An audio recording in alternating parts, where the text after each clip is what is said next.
नमस्कार, स्वागत है आप सभी का भेल पावर न्यूज में। मैं हूं आपके साथ अंशित यादव। आइए करते हैं तमाम बड़ी खबरों की ओर। डॉक्टर अंबेडकर नगर मऊ से इस वक्त की बड़ी खबर है।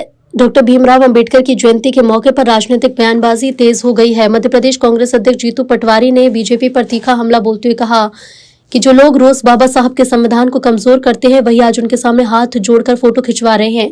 पटवारी ने कहा कि सच्ची श्रद्धांजलि से भाषण से नहीं बल्कि ठोस कदम से होगी। उन्होंने सरकार से मांग की है कि SC, ST और OBC वर्ग के बैकलॉग पदों को 1 महीने के भीतर भरा जाए।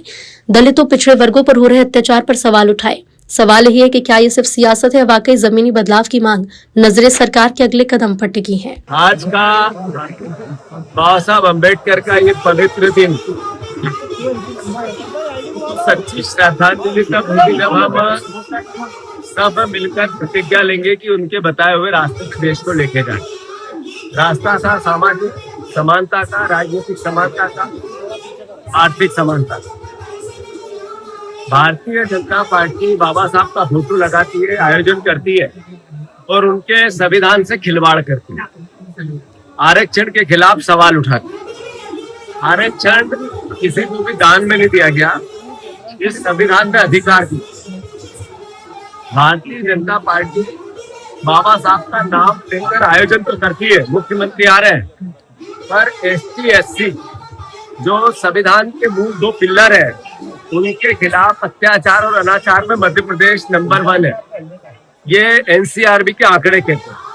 अगर बाबा साहब से आपको प्यार है तो दलितों पर अत्याचार क्यों?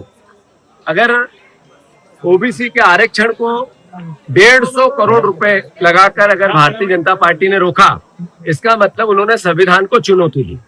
तो अगर संविधान को आप चुनौती देते हो और फिर बाबा साहब की फोटो लगाते हो तो बाबा साहब की फोटो के साथ दिखावा करते हो।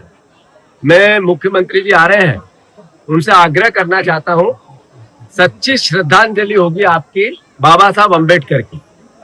अगर आपने 1 लाख के ST, SC के पद 1.5 लाख के ज्यादा खाली है, अगर वो भरने की प्रोसेस चालू की, आज ही से घोषणा की और 1 महीने में उसको मूर्त रूप दिया, क्योंकि 25 साल से आपकी सरकार है। अगर ये पाप किसी के माथे पे है तो बीजेपी के माथे पे है कि OBC के, ST, SC के 1 लाख के पद आप नहीं भर रहे, तो मोटे तौर पे उसकी घोषणा कर।